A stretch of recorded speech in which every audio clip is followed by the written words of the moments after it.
Good morning. Thanks for taking the time to join me. My pleasure. I'm excited to hear the whole backstory. So I don't know if you've listened to any of our previous episodes, kind of see the format we have going here. I did. I listened to a couple of them, but so tell me what you ask away. Ask away. All right. So take me back to the days of Jim as an athlete yourself, your journey as a player, whatever sports you were into back in your day. How did you get started? Well, I grew up, spent 50 plus years in Goffstown, New Hampshire. Okay. My first organized sport that I played would have been basketball. I played for the Goffstown Parks and Rec program. Mr. David French ran the program for us. It was great memories. He was just a great guy. I learned a lot from him. Got coached by some great people back at that time. Really fell in love with the sport. As I got a little bit older into junior high, I also started to get into cross-country running. Okay. And track. And those three were my primary sports going up through high school. Nice. Okay. And what was the junior high basketball experience like? That's something I'm always interested in, kind of those transition periods when you come out of, the Parks and Rec program and you say, I'm going to go for the middle school team. Well, that's kind of the ironic thing was both my 7th grade and 8th grade year, I was the last kid cut from the team. Oh. So I never even got to play junior high basketball. Wow, that's rough. All the kids on the team could not understand why. Oh, man. It is what it was. And that made me keep working harder and harder. Luckily, our rec program, kind of similar to what we participate in now, we could play rec all the way up into 9th grade. Okay. So I kept playing basketball. I think cross-country running helped me a lot, especially in the fall, because I got my endurance, I was when high school came, I was in great shape, ready to go for basketball, try out again in high school. So as I became a freshman over at Goffstown High School, tried out for the team. Not only did I make the team, but I was the captain of the team. Wow. So I had gone from not making it for 2 years to being the leader of the team by the time I was a freshman. So that's really interesting. So that was a big change. What changed? Like, over those couple of years, obviously you were motivated after being cut, but what did you do, I guess, in those 2 years, in addition to, or just as part of playing with the rec program, I guess? What do you attribute the big jump to being, captain of the freshman team is a pretty big deal, I think. Right. I think just, we growing up, I always had a basketball court at my house.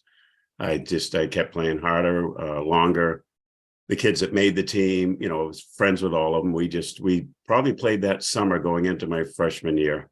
We probably played a lot more just pickup games. Back then you didn't have all of the AAU and as much as, everything that goes on now. Yeah. There was no organized summer basketball programs or anything.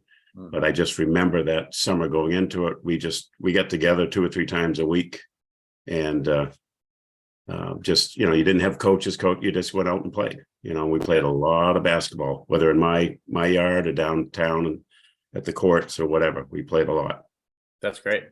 So you had the what I consider the ideal environment of some competitive buddies, enough to drive your level of play, but kind of unlimited room for trial and error.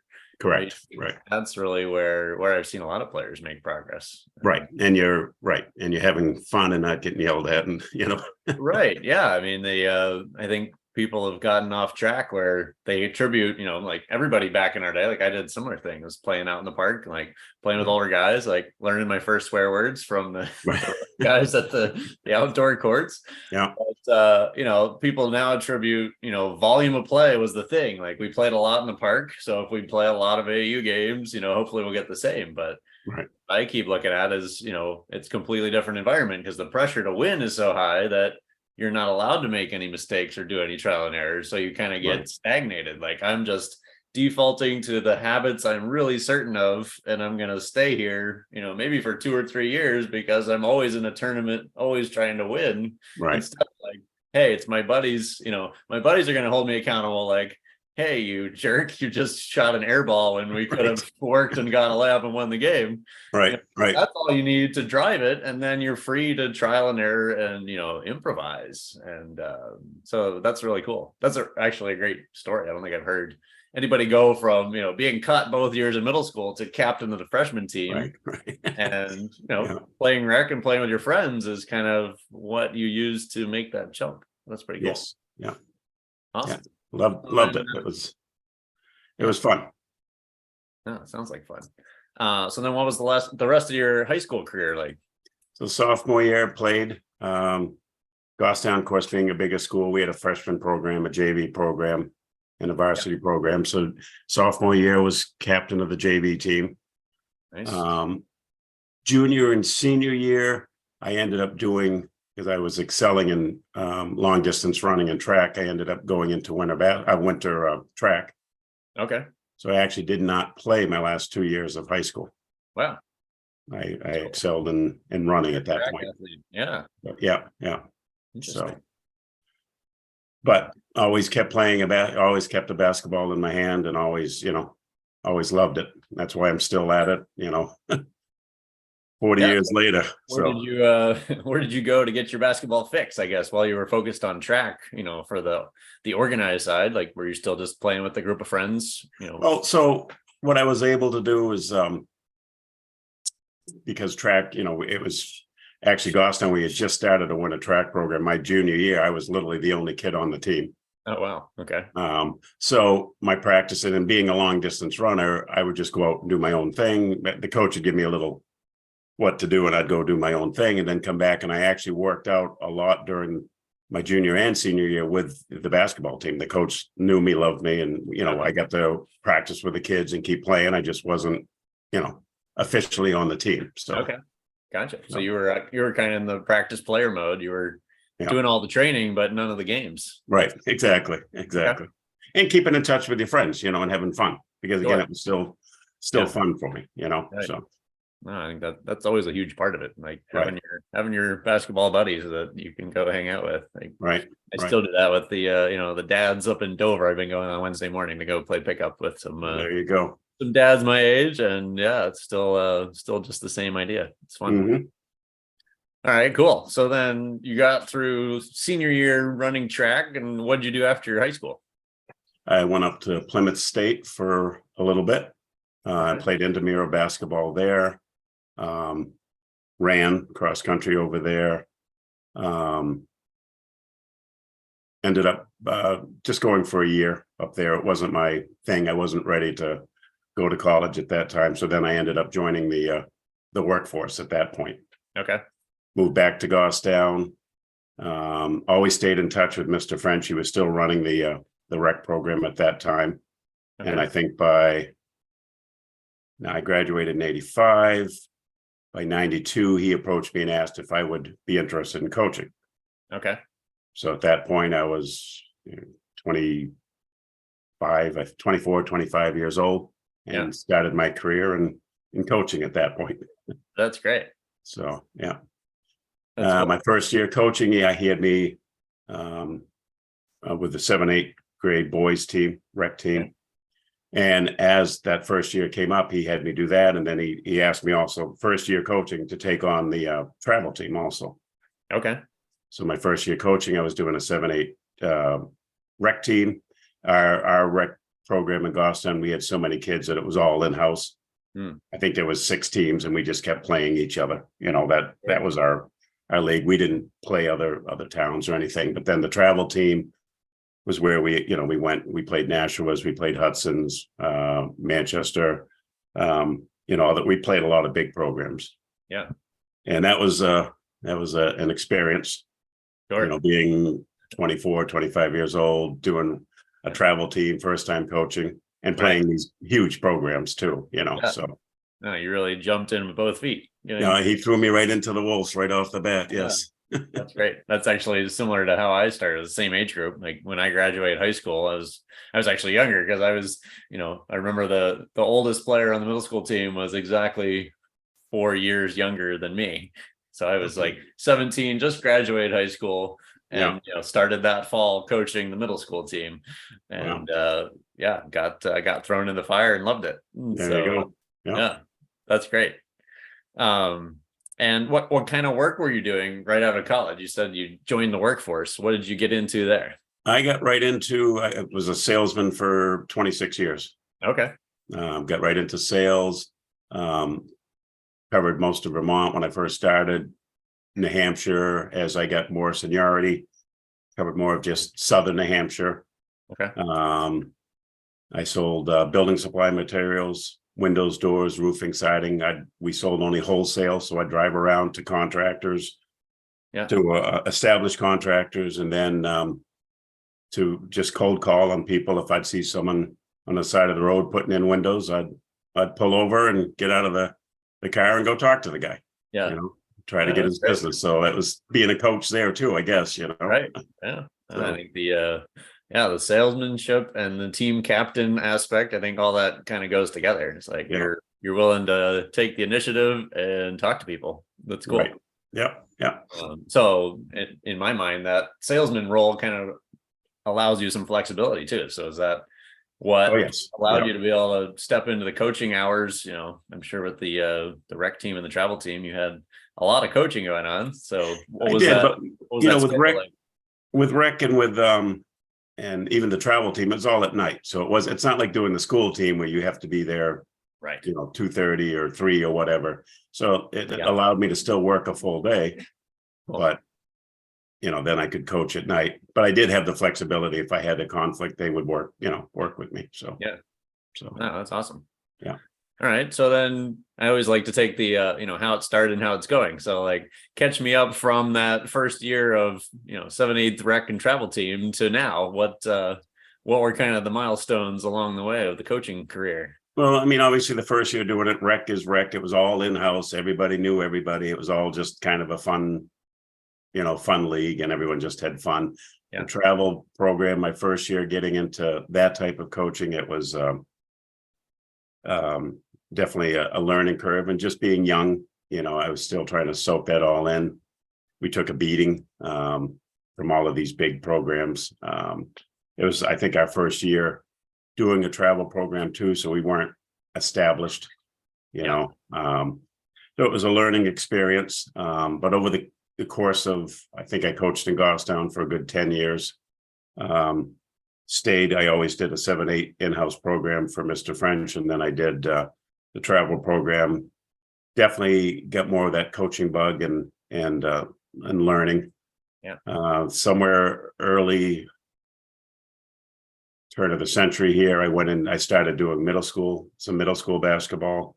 Okay. I coached over at the Villa Augustina for quite a few years. Which was in Goffstown. Okay. At that point, every year coaching, I've always had 2 to 3 teams.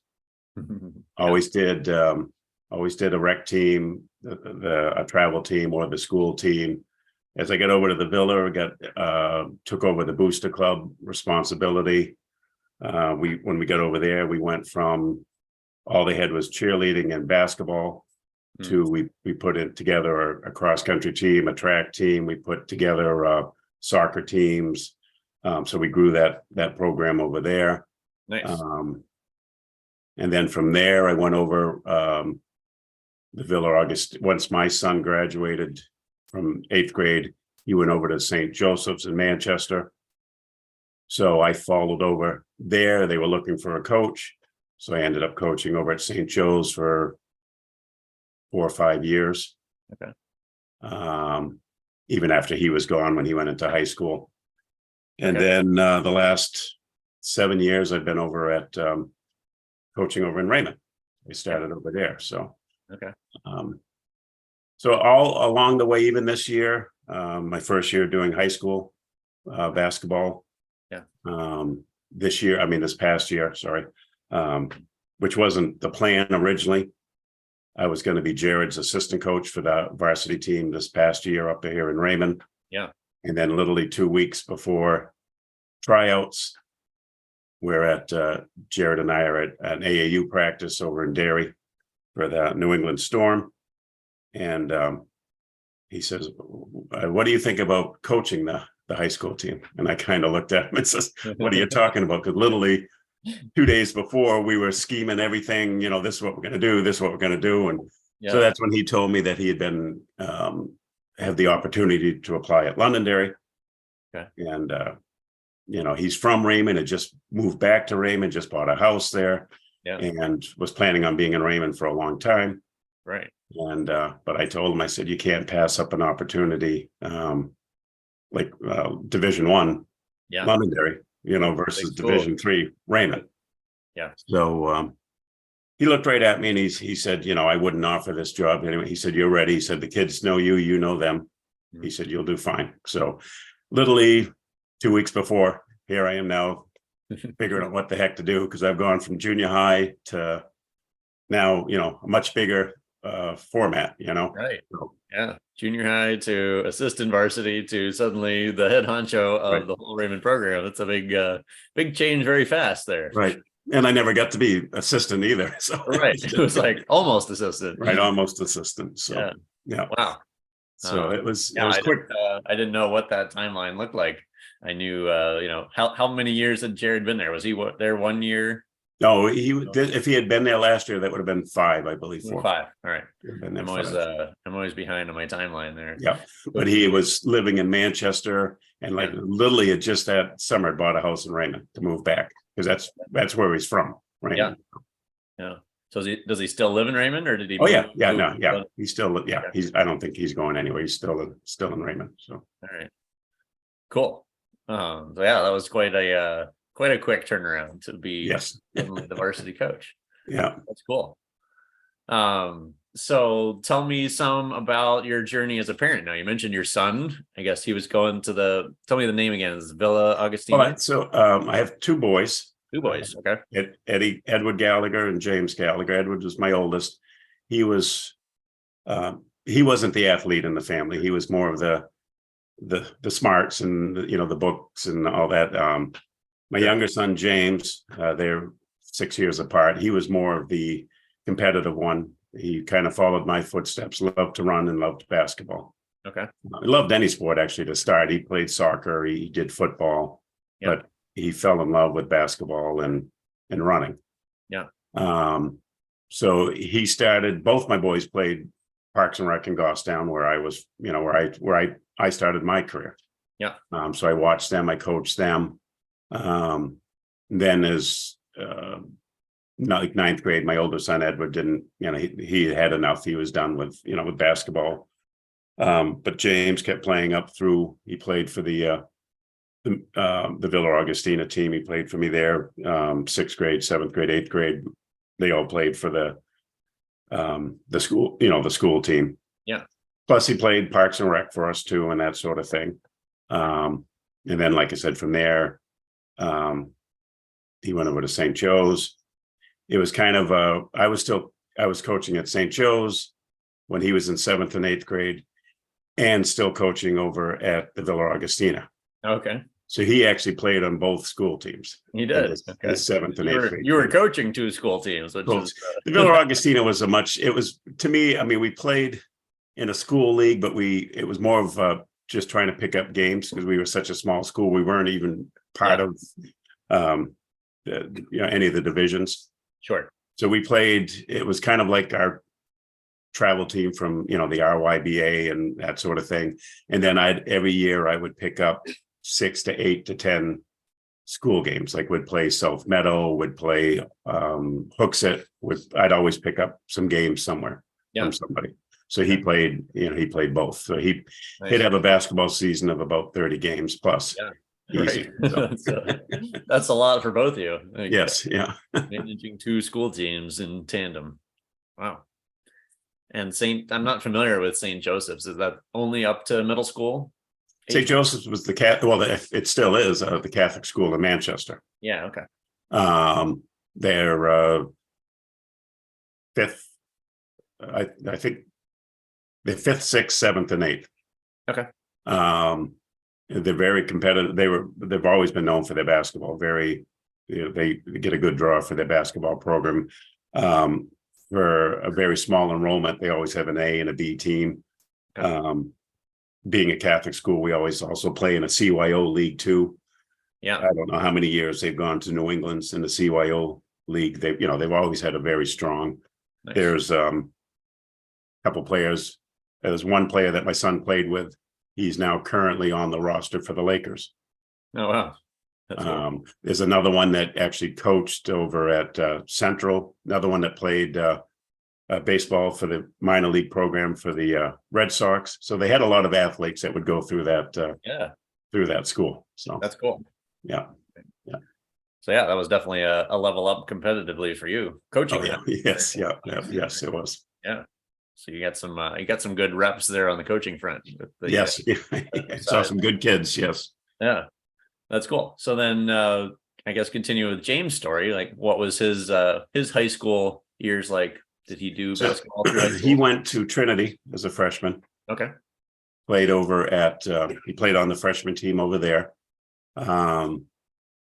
He was always a very good player, especially in a smaller town like Goffstown. But once we get into that bigger program and you're bringing in a lot of equal talent, you know, he had a ton of playing time, but he wasn't the star at that point.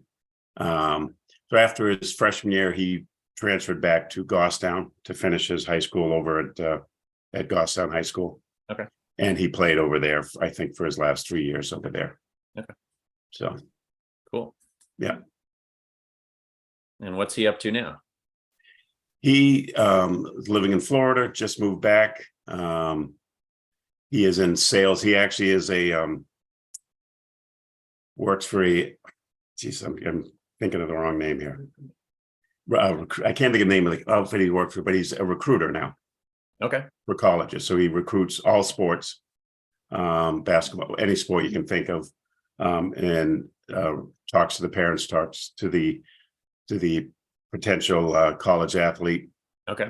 Puts their profiles, puts their packages together, and then puts it out to, nice.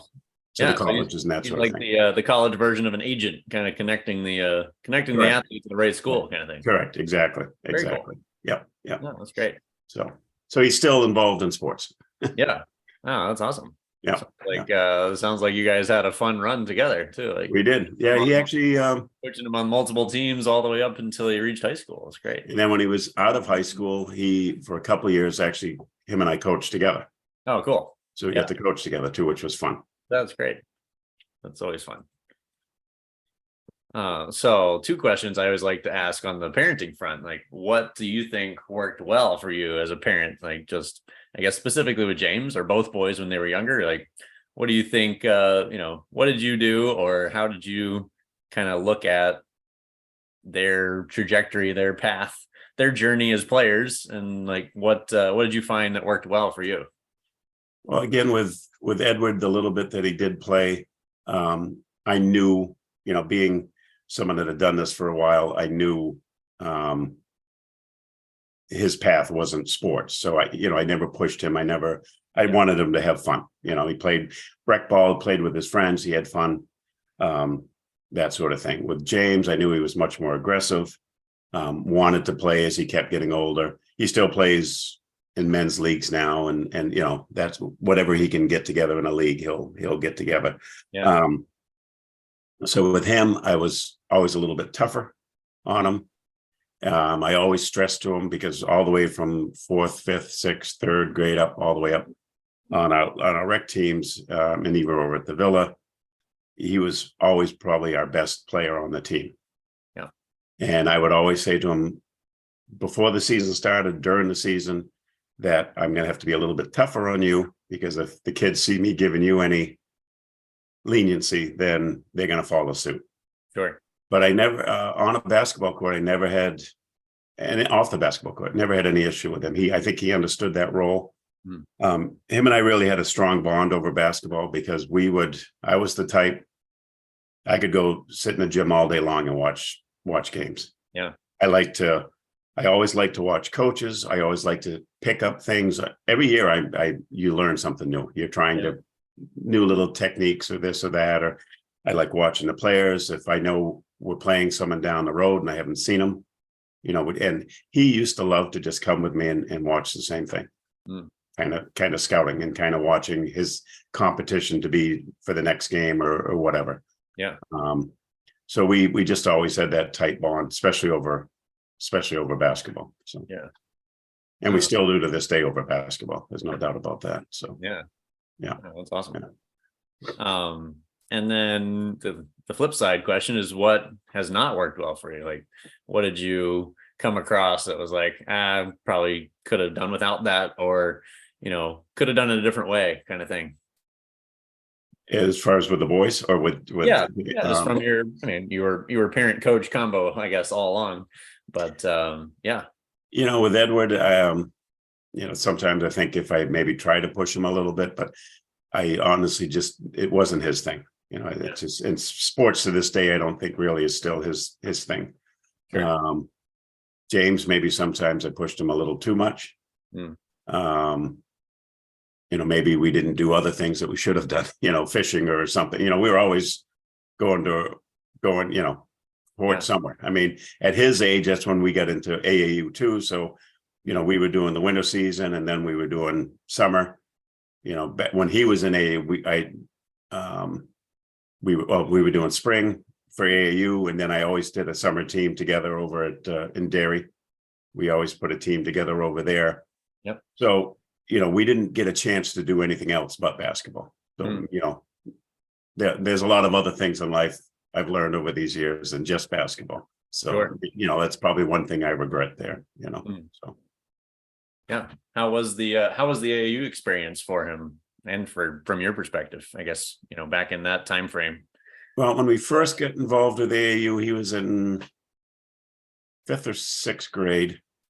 The rec league we were playing in, there was a program called Pennacook Pride out of the Canterbury, Concord area. Okay. And I knew the people running that league very, very well. And they reached out to me and said, would I be interested in taking a team on up here? So we would drive 2 times a week from Goffstown up to a little bit past Concord, up Kentucky, not Canterbury, Kentucky, sorry. Okay. And for practices, being a fairly new program, we were a very, very weak team. So his first year doing AAU was a really rough experience. Okay. We played tournaments in Vermont, Maine. We didn't go into Mass. And then, of course, in New Hampshire, we played. I think, we won 1 or 2 games, but not many of them were very close, so it was a rough experience. But the one thing I've learned over the years, and I learned a lot from Coach Jared, that AAU is about development. It's not about the wins and the losses. It's about development. That's really what you're there for. And it took me a long time to understand that. School ball, it's especially high school, it's about the wins and the losses and still development, but your school, they want you to hopefully put a winning program together, Right. But AAU is 100% about development. I've learned that. Even this year doing it, everyone AAU, as they pay a god amount of money to play. Sure. And that's not fair for a kid to pay $800 and not play. Right. So Jared and I's philosophy, because him and I have been doing AAU together for the last several years, I think 3 or 4. Everyone plays as close to equal playing time as possible. Yeah. Obviously, in the last few minutes, if you're in the game, you're playing at that point, to get the W. Sure. But everyone gets a ton of experience on that. And I've seen so many coaches that's not their philosophy, and kids just sit on the bench, and that's not what summer basketball is about, in my opinion. It's not what it should be about. So, sure. No, that's great. I think that's a good and unique perspective to hear, that taking the development approach they use. So it's Yeah. refreshing for me to hear Right. that. I mean, AAU for me is and what Jared had said was Yeah. you're really trying to get these kids ready so that they can make their school teams, Right. whether junior high, whether high school, whatever. Because this year we had 2 6th grade teams and we had a 9th grade team that Okay. we were doing for this past spring. Yeah. And that's the goal, is to get them ready so that they can play school, Right. so. What do you see, I guess, just on the development perspective is always where my mind goes. Like, what do you typically see, say, over the course of a season? Like what's kind of the progress that you look for or that you have seen as results from kids playing in that kind of program? I think the biggest thing, and especially AAU, but I think even at the rec level, that at some point you find you're not having to tell the kid the same thing over and over and over, because it's finally clicking with them, and they're finally catching on and doing it without you having to tell them to do it. I think that's the biggest thing right there. So. Yeah. A lot of the just repetition of playing in games and getting the reps in until you don't have to tell them anymore. Right. That's great. Right.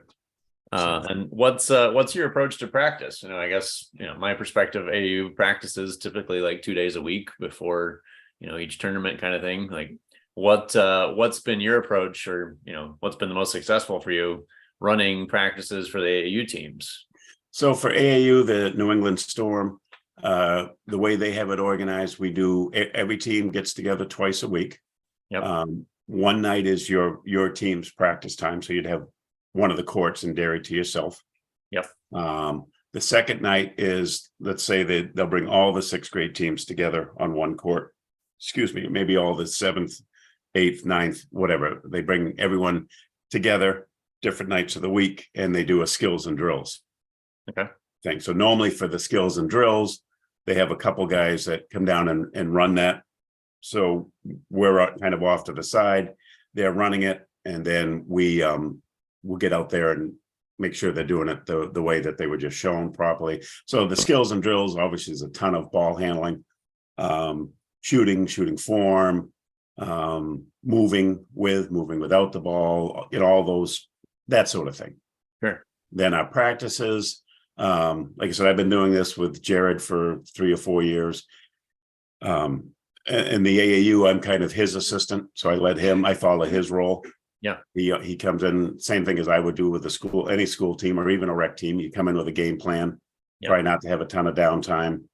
I think, as you stressed in some of your modules that I've watched, not a lot of standing around, just try to keep the kids moving, keep them moving.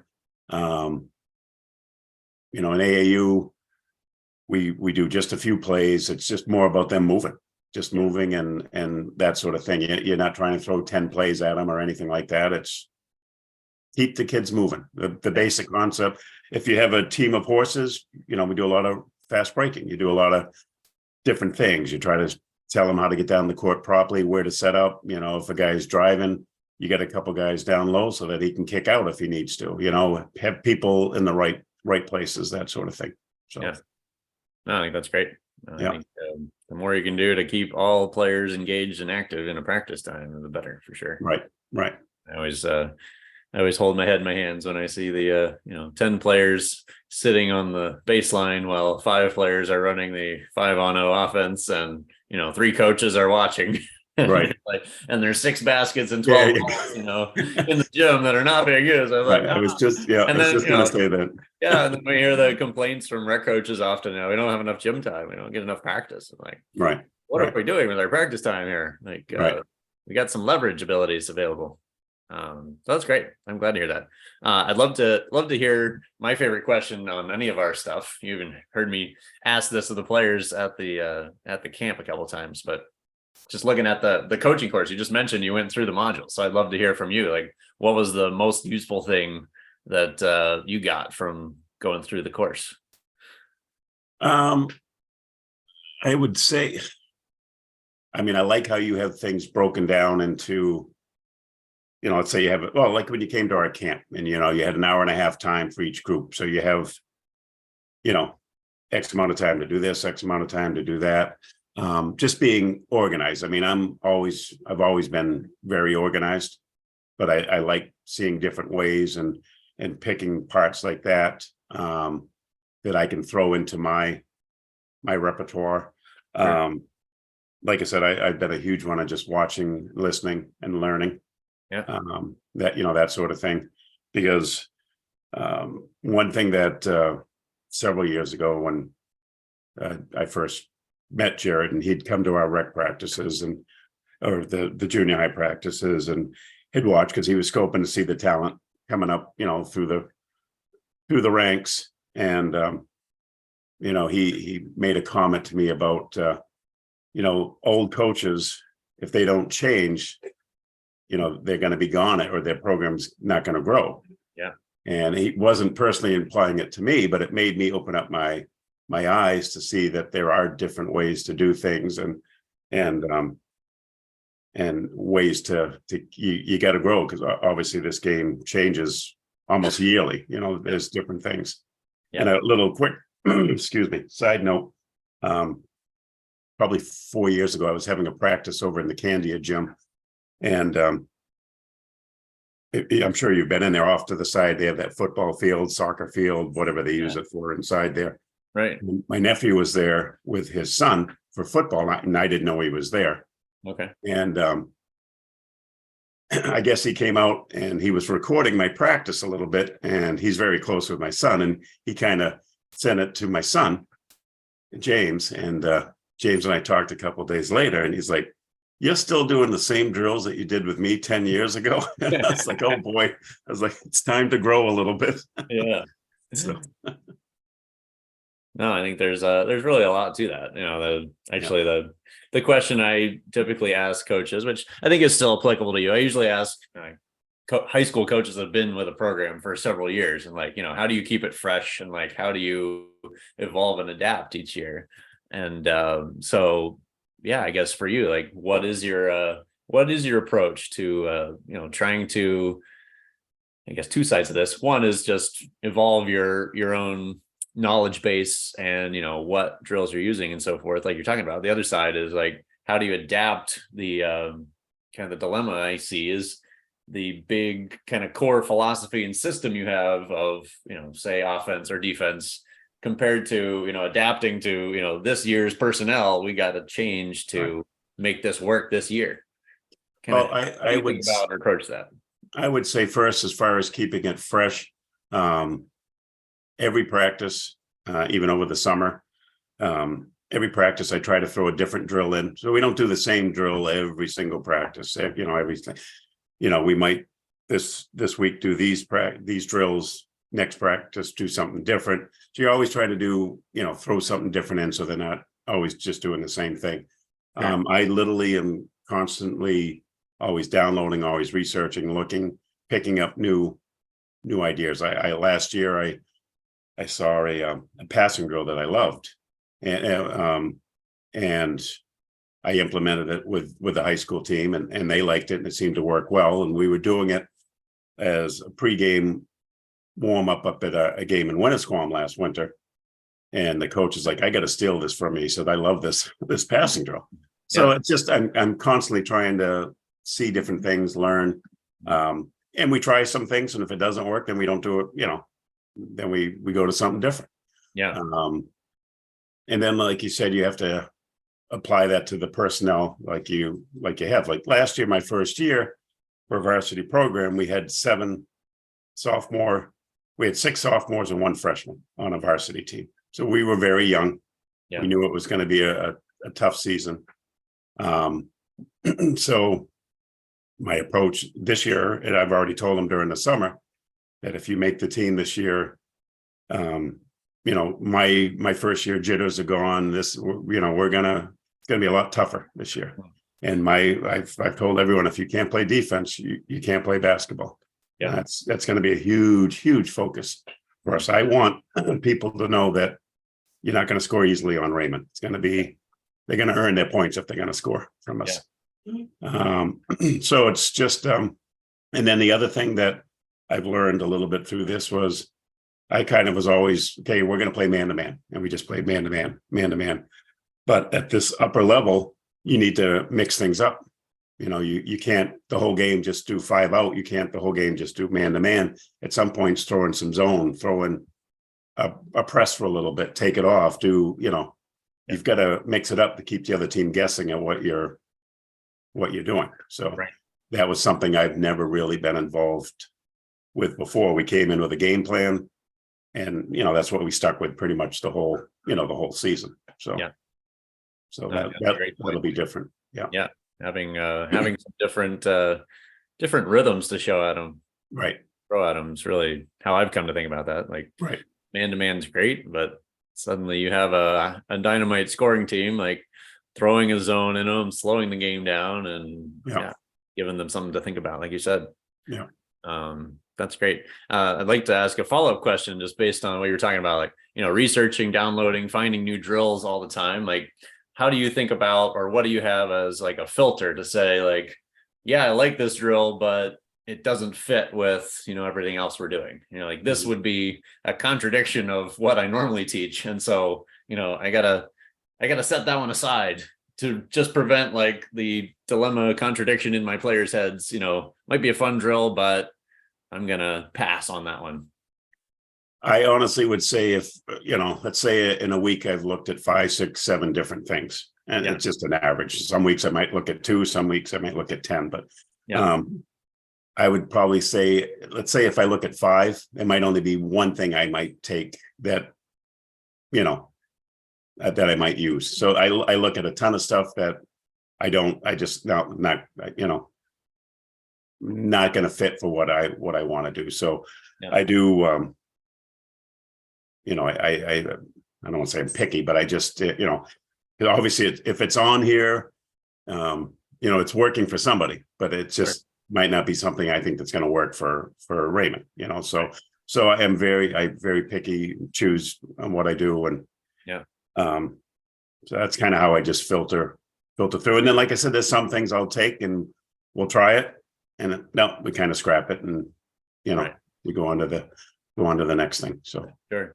I think that's super important. I think a lot of, probably you've come to that just from a lot of experience. Like, like you're saying, like you have a good filter. It sounds like I'm looking at 5 to 7 things and like, yeah, those 4 are no good. Like, I'm going to take this one.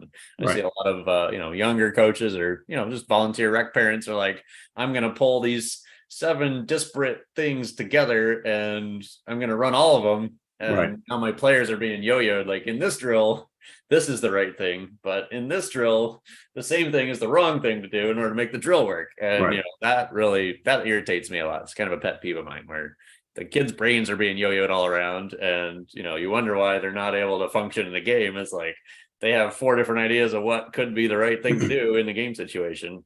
Really, kind of shooting yourself in the foot if you have too much of that.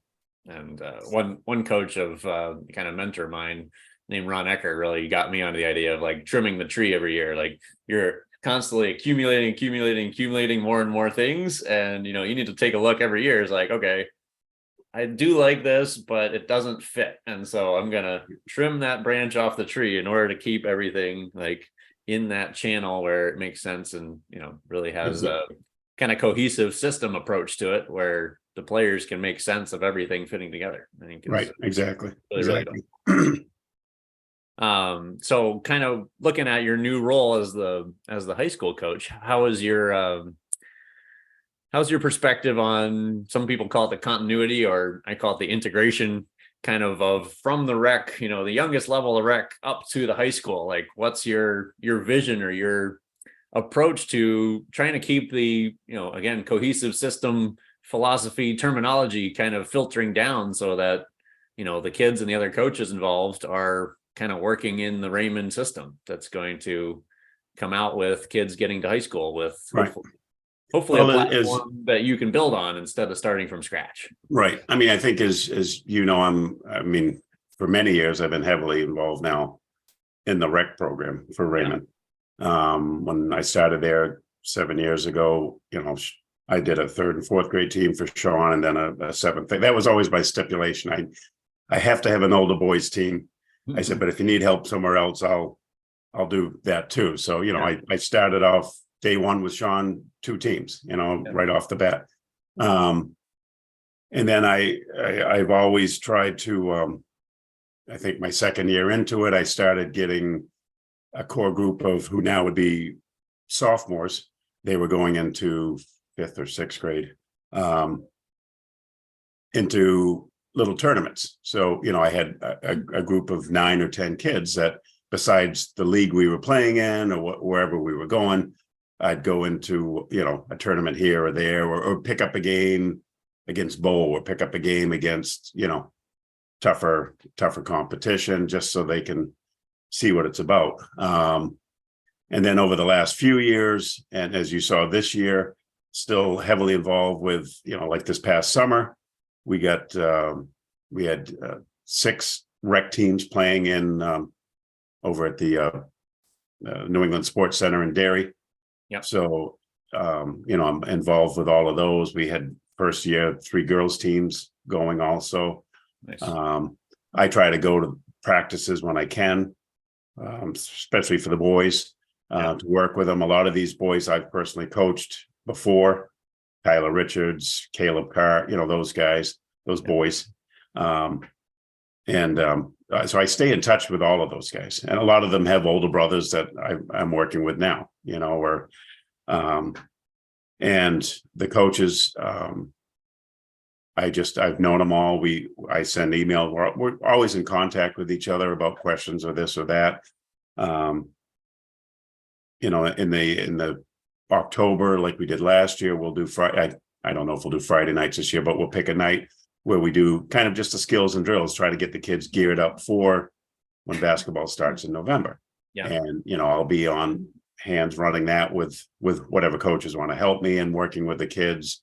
I invite all of the kids to come to the high school games. And normally each game, if we can, we get like the 3rd and 4th grade played at halftime. We get the 5 and 6 involved at halftime.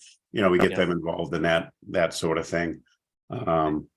This past February, we did over at the Deerfield, a community school. They have their own tournament. They do it at the end of fall, early March.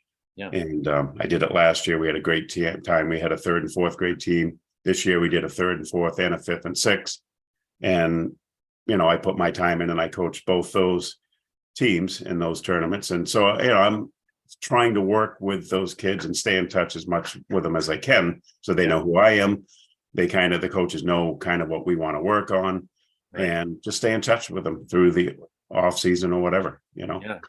No, I think that's fantastic. I think you're the most involved that I've heard someone describe. I think thanks to your experience, like you said, 7 years of being in the rec program, seeing all those levels, you're really familiar with where they're at and what they need. Right. I guess my question would be, as the program grows, like obviously you can't coach every rec team or be involved with every different level. So like, what's your approach to kind of translating your philosophy to other coaches, or like, training the next flock of parent volunteers that are coming in order to have, consistency? Well, as of right now, we've been lucky because the coaches that we have, who did 7-8 this year, who did 5-6 for me, who did 3-4, are all people that I've known, and we understand each other's philosophy. But as younger and younger kids come in, I'm not going to know those parents. A lot of the kids that were on the 3rd and 4th grade team this year, I no clue who they were. Yeah. Still the 5 and 6 I've been in touch with. I knew who they are. Of course, junior high kids, I know just about everyone over there.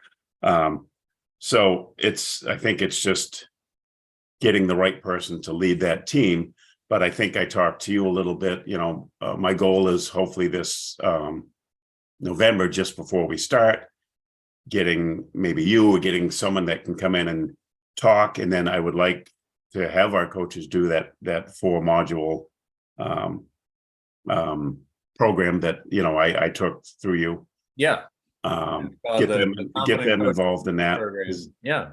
Because I think it's good to, like I said, this will be 33 years doing this, and I still love to go watch and see how other coaches do things and learn and pick things.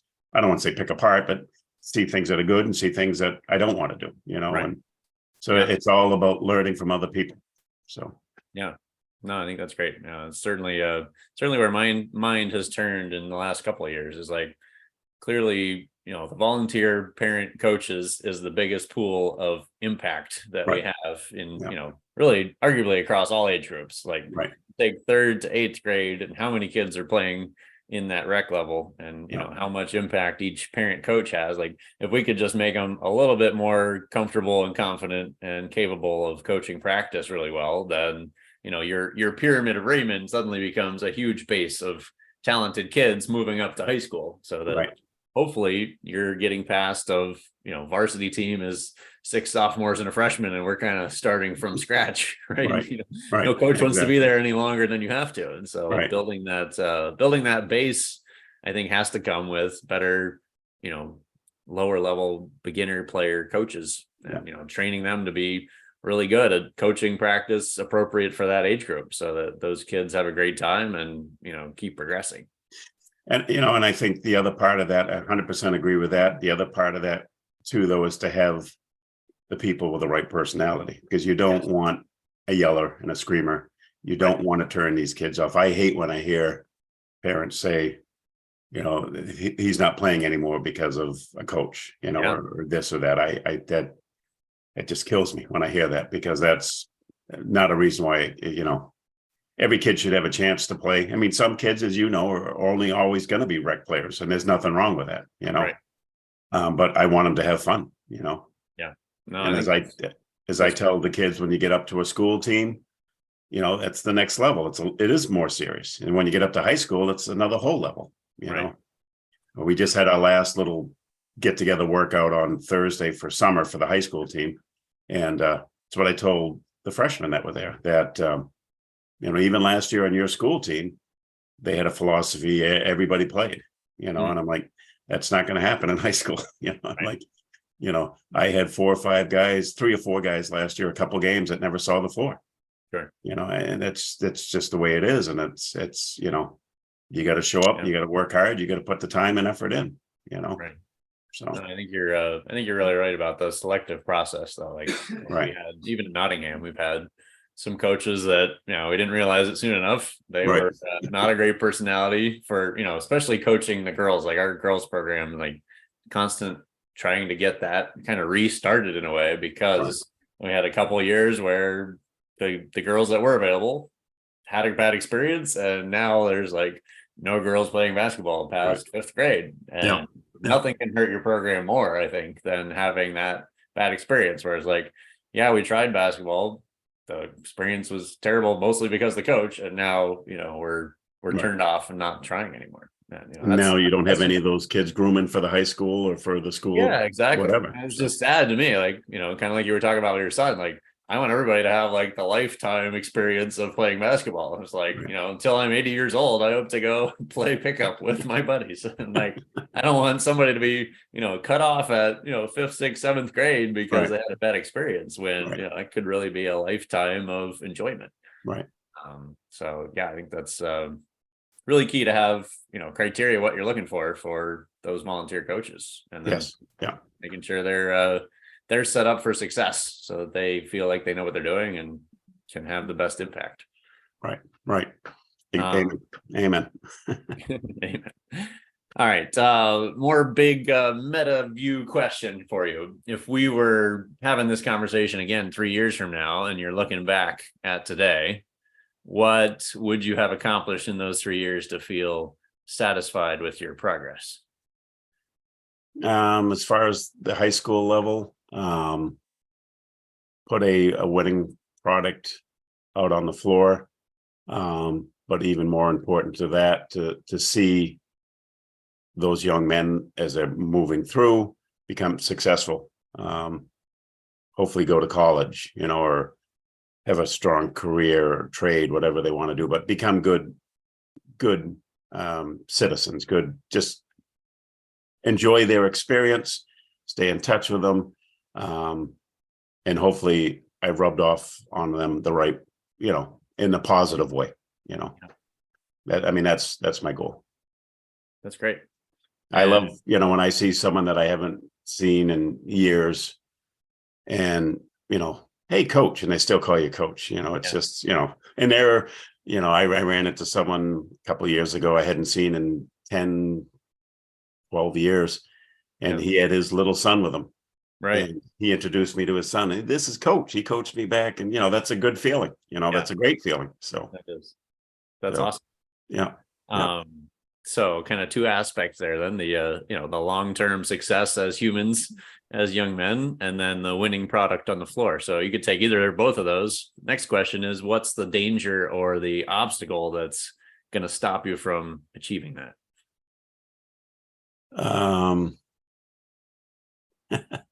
I think the only thing that can stop you from doing that is yourself. It's maybe my age, I'm creeping up on 60. I mean, you threw out the age, hopefully you're still playing at 80. I'm hoping I'm still coaching at 70, but if I can't go out there and I feel I'm being productive for those kids, then I don't want to be out there at that point, So I think really the only thing that can really do that is, you're the only one that can hold yourself back, I think. I'm realistic. I'm looking at, we have coming down the road. We've got a good couple of years ahead of us, and then we're going to have a little dip for a little bit, because I see what's coming up, and, that won't change what we do. And that, you have to be realistic about what you have, for your team, and it is what it is. So that doesn't change those people still going through your program and being successful, even off the court, Right. So, right. No, I think that's great. And I think, your young man's mind approach to learning new things is probably the best thing you have going for you, to keep that fresh and keep the age as just a number. It doesn't really matter if you're out there, like you said. Like I said, as long as I can always get out on the court with the kids too. If I get to the point, I've had a couple of health issues over the last year or two. As long as I can still get out on the court, I can't run anymore. My knees are shot, but I can still get out there and demonstrate, and I can still have fun. Then I will definitely be out there doing it. I think that's huge. I always said I never want to be that coach that is, no offense to somebody, but way overweight and just stays on that sideline and yells and screams. That's not who, I want to, not how I want to portray myself and to my kids, to the boys, whatever. Yeah. I think that is important. They definitely respect your ability to get out there and demonstrate what you're talking about. Right. They always follow what you do more than what you say. Right? Yeah. Amen. Yes. Yeah. So the flip side of the danger question is, what's the opportunity you see right now to kind of move you toward that, making a winning team on the floor and continuing to see your young guys become successful? It's just putting in the work, putting in the hours. Basketball season. I mean, for me, I coach, at least as of right now, I'm coaching year round, because I do, the winter season with the school team, then I do spring with AAU, then I do, a summer program with the teams, and then I do fall AAU, and then right back into it. So I'm always, I'm always staying in it. So I think as long as I'm willing to keep learning and keep changing with the ways, because you have to change with the personnel that you have. We're a heavy 11th grade team this year with a hell of a lot of talent. I could have 4 or 5 guys that should be averaging 10 plus double digits a game. 2 years from now, I won't have that, but you've got to push the level that you have as hard as you can. And that starts with me,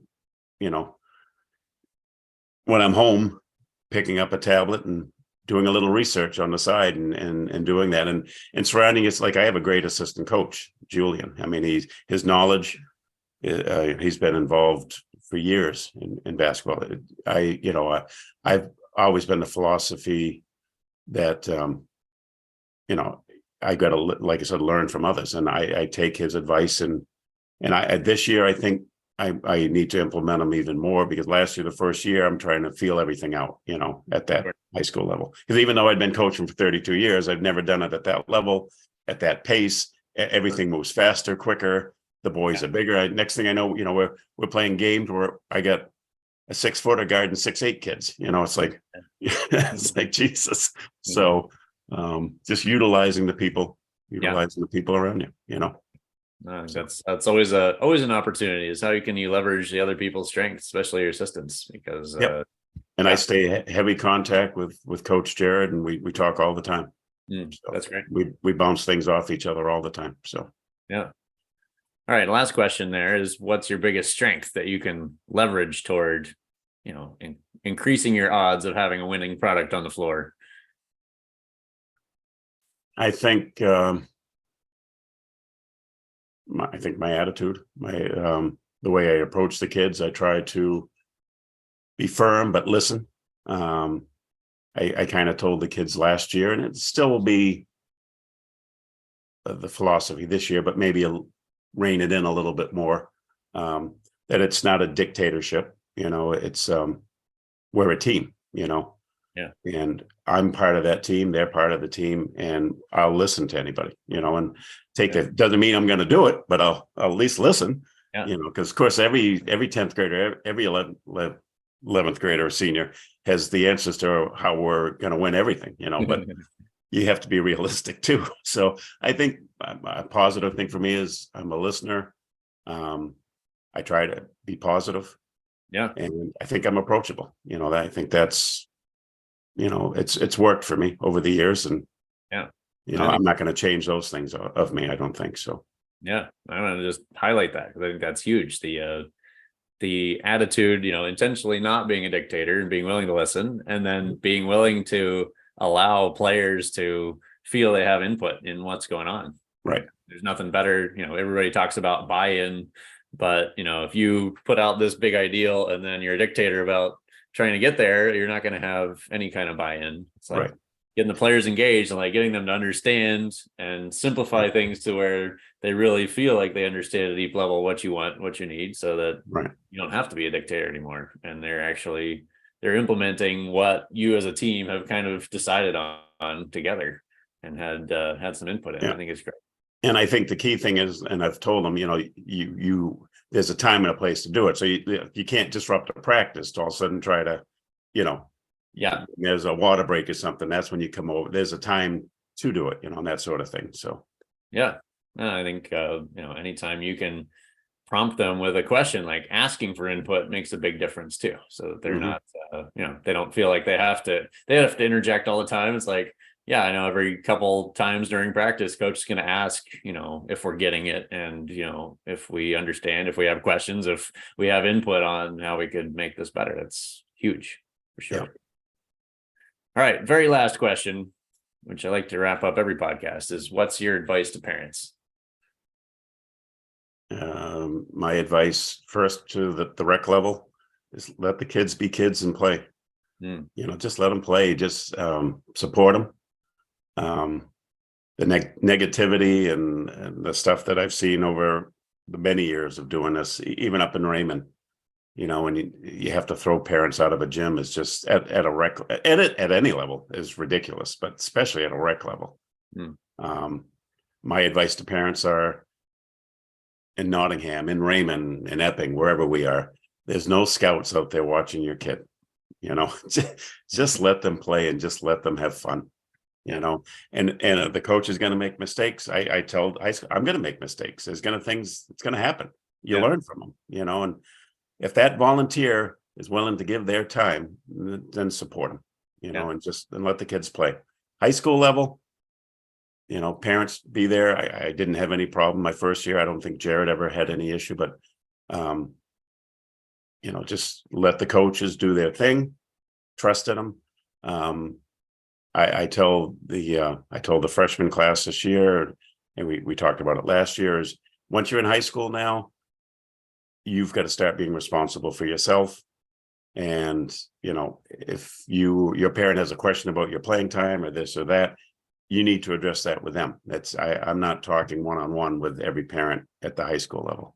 Sure. They have to now take responsibility for their lack of playing time or the lack of this or whatever. Yeah. And I've been a very fortunate coach over my many years I very rarely have ever had a conflict with a parent. Yeah. I think because I am approachable, but I think the way I coach or whatever, I don't know, but Yeah, I've been a that's what I very was gonna. lucky person as far That's as what that I was going to goes. point out is it's kind of an intentional full circle cycles. Like when you allow your players room to make mistakes, the parents see that and they kind of have, whether it's subconsciously or not, they have the same approach toward you. It's like, okay, coach is allowing my kid that just clearly messed up to keep playing on the court and continue evolving and progressing. And so I naturally have more leeway with the coach to make mistakes, like you're saying. Right. And, I give you the benefit of the doubt as the coach because you're giving my player the opportunity to have the benefit of the doubt and keep progressing, knowing that trial and error, chess at 1,000 miles an hour is one way a coach described basketball that I used to work with. And, allowing mistakes on both sides really makes that relationship a lot easier. Right. So, Exactly. kudos to you. No, It's been a great conversation, Jim. Thanks for taking the time to share your whole story. It's cool to hear the Thank you. background and many years of coaching that's now coming to benefit Raymond. It's great. No, thank you. I do it because I love it. So Yeah, I can tell. I think the kids can tell it too. That's what really shines through. Yeah. So I look forward to staying in touch. Definitely seeing how things go as we get into the fall, and hope to make it to some Raymond High School games this season. See what I this would love to see you there, and program is all about. Love to see you there, and I'll definitely be in touch with you as we come into the fall about getting our coaches together and doing something with you. So, all right, That'd be great. Thanks, Jim. all right. Have a good day. Have a good day. Thanks. Bye. Bye.